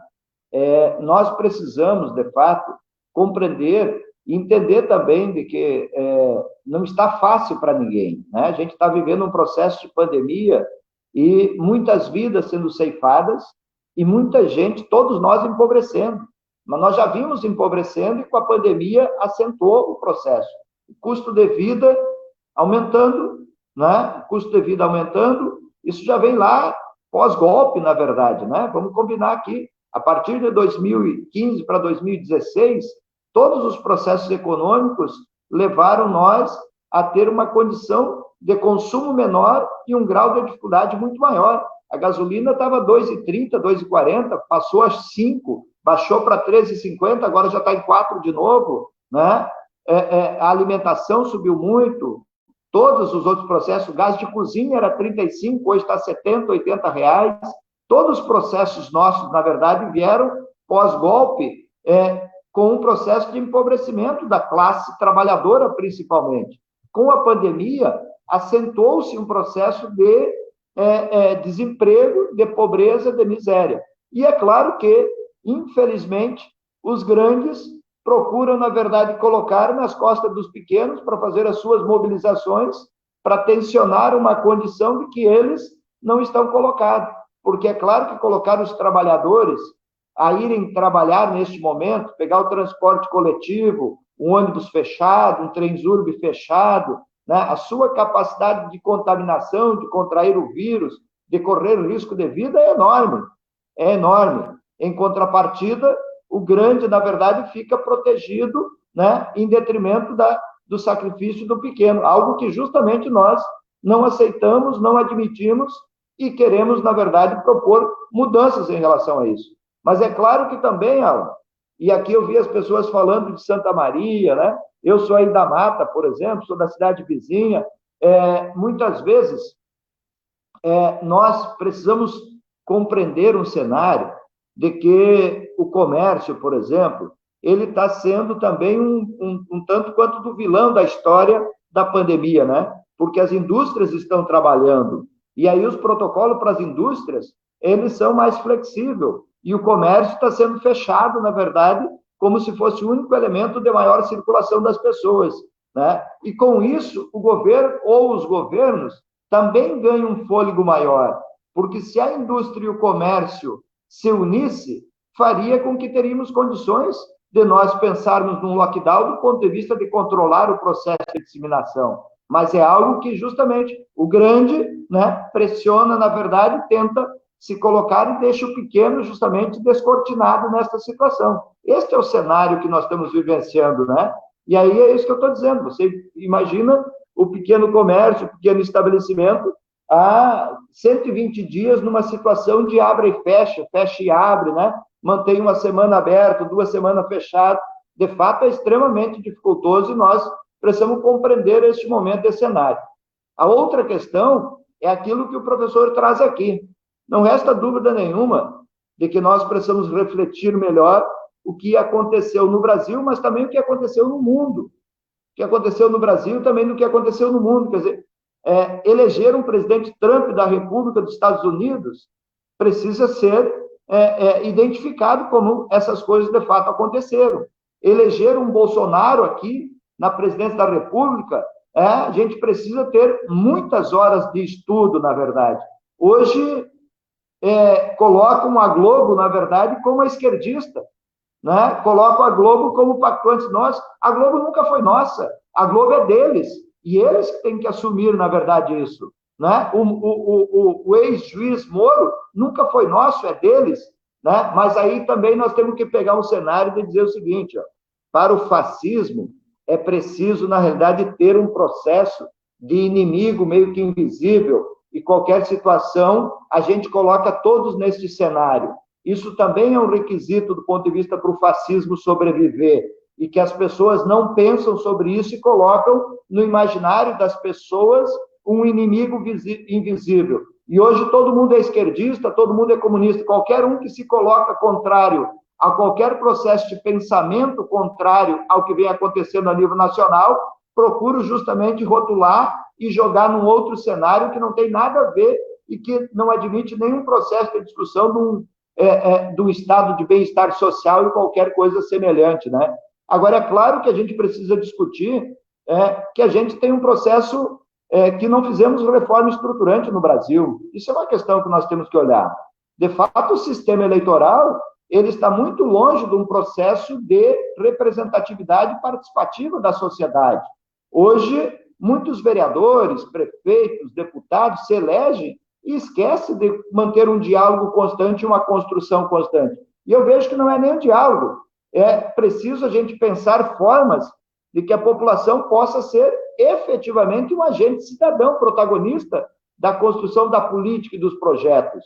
E as eleições é um espaço desse diálogo. O que nós teremos muita dificuldade é de aprofundar esse debate, né, tendo em vista um cenário de pandemia que nós estamos vivendo. Agora, vamos olhar o processo que a gente fala do conjunto de corrupção na questão pública, mas vamos olhar o conjunto de corrupção na iniciativa privada. Vamos olhar o conjunto de corrupção no auxílio emergencial agora, daqueles que faziam arminha com as mãos, que eram o dono da ética, e quantos, na verdade, acessaram o auxílio emergencial, que é um dinheiro para os trabalhadores, para os pobres, para os mais necessitados. Quantos milhares acessaram esses recursos, na verdade, tendo uma brecha, uma pequena oportunidade no sistema e na legislação. Então, nós temos um processo cultural que a gente precisa discutir, de fato, para a gente pensar qual é o Estado, qual é a sociedade que nós queremos. Isto precisa ser aprofundado num diálogo com mais tempo, com mais condições, da gente fazer uma autoanálise daquilo que deixamos de fazer, quanto campo de esquerda, do período que governamos este país, mas quanto também a gente tem de sonho para continuarmos com a esperança e lutando por esse sonho, por essa esperança.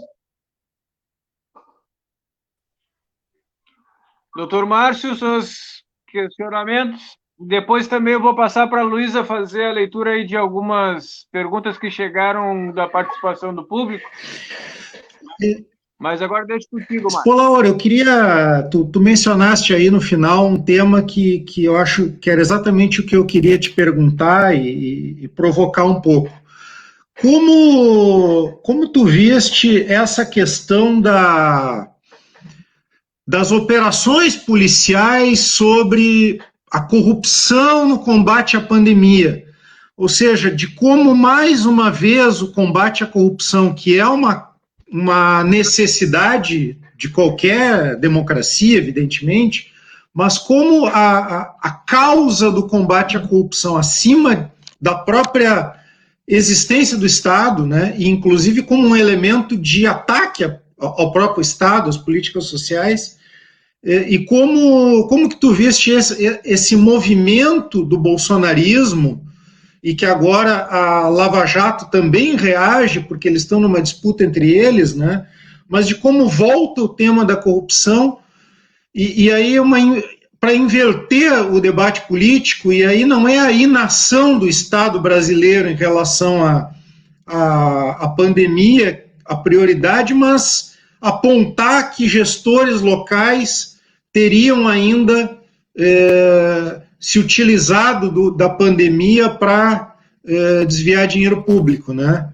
Então, isso é uma coisa. E a outra coisa é como é que vão estar as prefeituras para quem assumir agora no próximo período?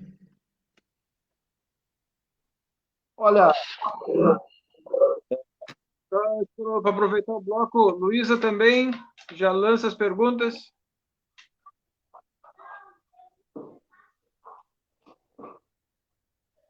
Só liga o... Desculpa aí. Bom, primeiro, surgiu a questão da colocação de que a esquerda deveria ter colocado a questão das eleições para o primeiro trimestre de 2021, né? Algum comentário nesse sentido? Desculpa, eu sei que a gente passou um pouquinho do tema ali das eleições, mas se puder, né, de repente o próprio, né, o Márcio, para ver essa função, essa pergunta. Bom, aí depois o comentário foi que muitos dos nossos, né, talvez candidatos poderiam estar, né, até no hospital nesse momento com a função de como vai o andamento aí da pandemia, né? Para o Roger, saiu a questão do modelo político ou modelo partidário, como justificar aí o PSD e PT em Santa Maria, né? Então, basicamente, seriam essas questões, né? As eleições para o primeiro trimestre de 2021, se a esquerda não deveria ter defendido, enfim, algo nesse sentido, e a questão de que seria, então, um modelo político, um modelo partidário, e, bom, aí, enfim, companheiros, vou jogar a bola. Só sobre esse tema da data da eleição, né? Qual é o problema? Qual era o limite temporal? Era o final do ano em razão dos mandatos que estão terminando em 1º de janeiro, né? Então esse era o grande problema.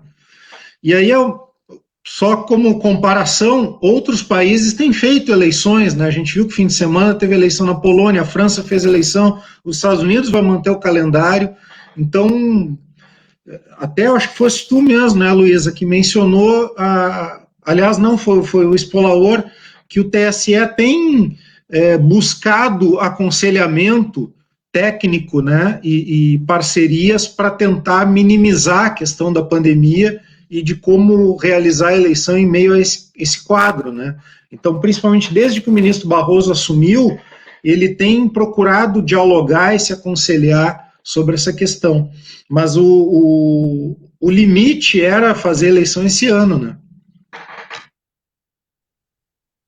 Nelson, está contigo a balinha.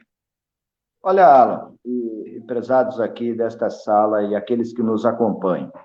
A pergunta do Dr. Márcio, ela é muito pertinente, porque nós passamos agora, nos últimos dias, analisando, inclusive, esse tema de um inquérito, investigação junto ao Supremo, sobre a intervenção na Polícia Federal por conta do governo federal, né?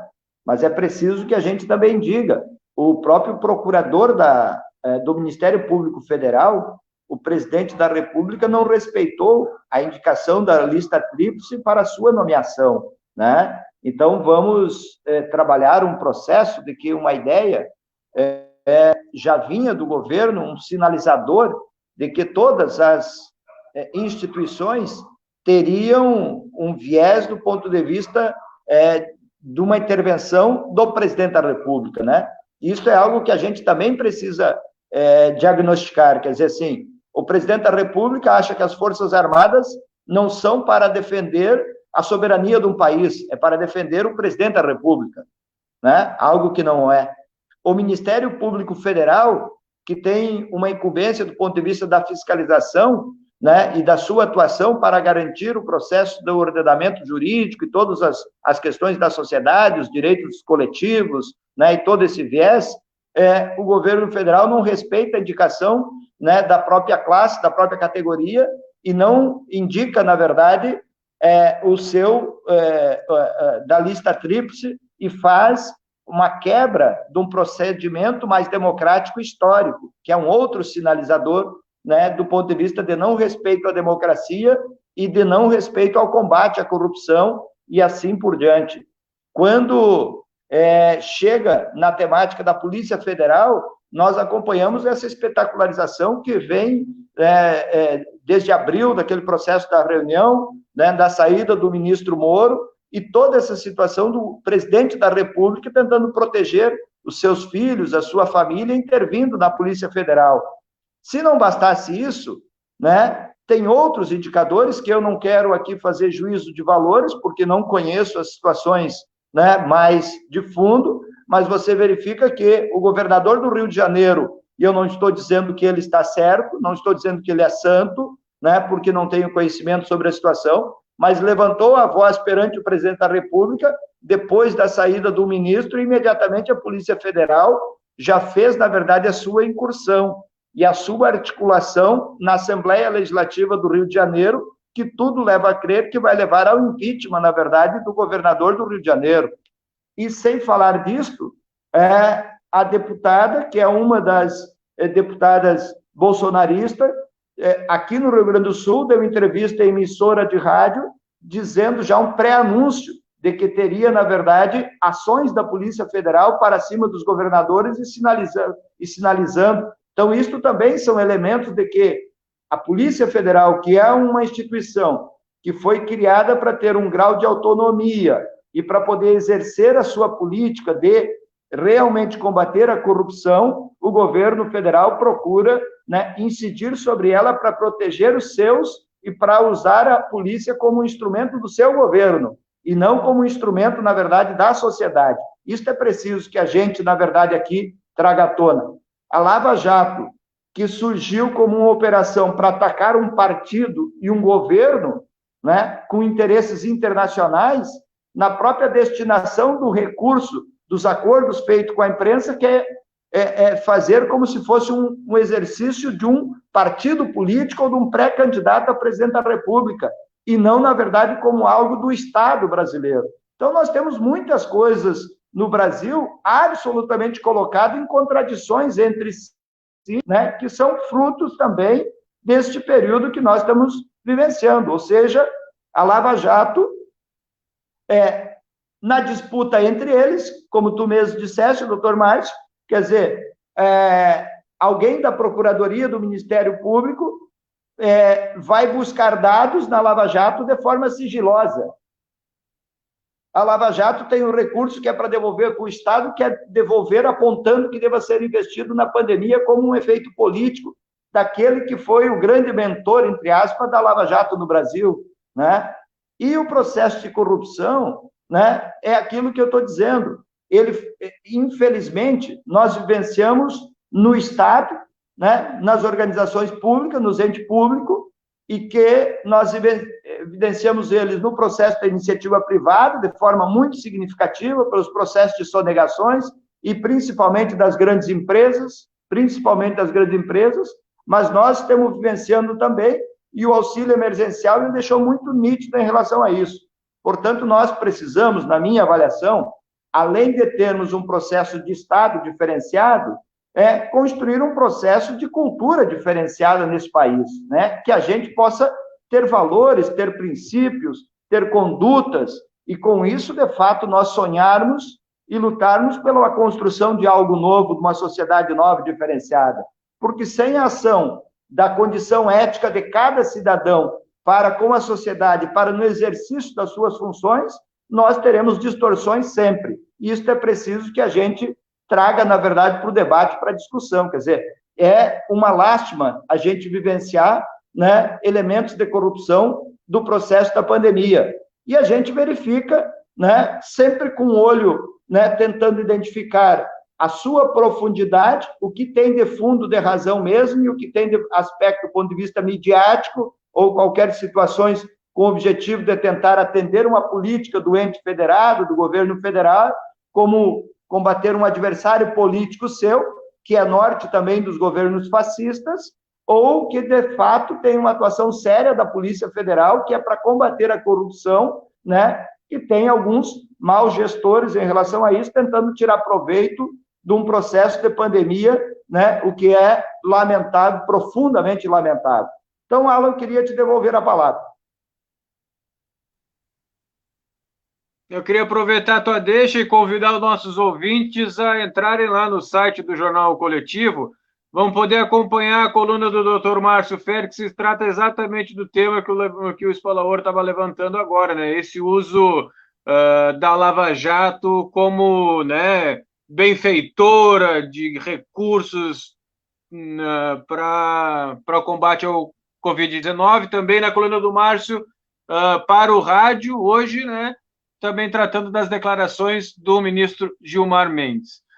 Queria também puxar a bolinha lá para o Elias, né, uma coluna sobre esporte e as torcidas antifascistas, também disponível ali no site do Jornal Coletivo. Também a terceira parte, né, do quadro da Família do Bananistão, escrito por professor Bruno Lima Rocha, com a charge do Rafael. Também está disponível para o pessoal acompanhar essa novela escrita que o professor tem contado aí já na terceira parte, né? Família e o Bananistão. Vale a pena conferir lá no site do Jornal Coletivo, jornalocoletivo.com. Para quem está em Sapiranga, também pode conferir o Rádio Jornal Coletivo de segunda a sexta-feira, ao meio-dia, através das ondas do rádio, na nossa rádio comunitária Ferrabras FM. Acesse ali ao meio-dia, final do show da manhã, pegar ali.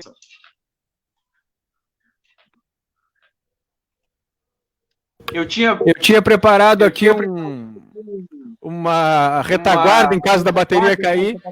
Agora tive que acessar ela aqui. Então, feita a publicidade, né? Esperamos que todos acompanhem a nossa programação. Queria perguntar se alguém tem mais algum questionamento para o Spolaor. Não havendo mais questionamentos, o Spolaor quer fazer uma declaração final? Não, é apenas, Alan, quero cumprimentar aqui o jornal, o coletivo, né, pelo seu trabalho que vem desenvolvendo. Quero cumprimentar aqui o doutor Márcio pela sua exposição, pela sua participação. Cumprimentar aqui os professores, né, que muito nos abrilhantaram aqui com as suas falas, professora Luísa, professor Rogério, e saudar a todos aqueles que nos acompanharam e dizer de que, em que pese esse momento de dificuldade, esse quadro de pandemia, essa dificuldade econômica, nós precisamos justamente ter esperança e precisamos fazer a nossa parte para que a esperança possa se aproximar. Fazer a nossa parte significa nós tomarmos as medidas preventivas do ponto de vista de preservar a nossa vida, termos as nossas condutas éticas, sérias, responsáveis, sermos solidários e olharmos um para com os outros, no sentido de darmos as mãos, mesmo que virtualmente, para que a gente possa sonhar em construir um mundo melhor, mais justo, mais fraterno, igualitário, onde a prevalência da vida seja o bem e o valor maior. Muito obrigado pela oportunidade, um grande abraço a todos. Obrigado, Nelson. Lembrando que também amanhã nós vamos ter o programa Estratégia e Análise a partir das 19 horas aqui na nossa página. Você pode aproveitar e para saber, né, da programação e agora mesmo ir ali no linkzinho que tem aqui embaixo e curtir, né, o vídeo, e ali no linkzinho da página mais em cima e curtir a página, que daí cada vez que tem uma transmissão ao vivo, alguma informação, né, a gente recebe, curta as informações, porque quanto mais curtir, mais informações recebe, né, e desde já agradeço vocês, lembrando que amanhã às 19 horas, então, Estratégia e Análise, no domingo, também às 20 horas, com o Pretaria, terça-feira às 20 horas com terça parte, e essa bancada volta na quarta-feira com Luísa, Roger, Chica e Tita, Em Busca da Cereja, né, quarta-feira, então, 20 horas. Queremos agradecer a audiência de todos e até amanhã. Obrigado.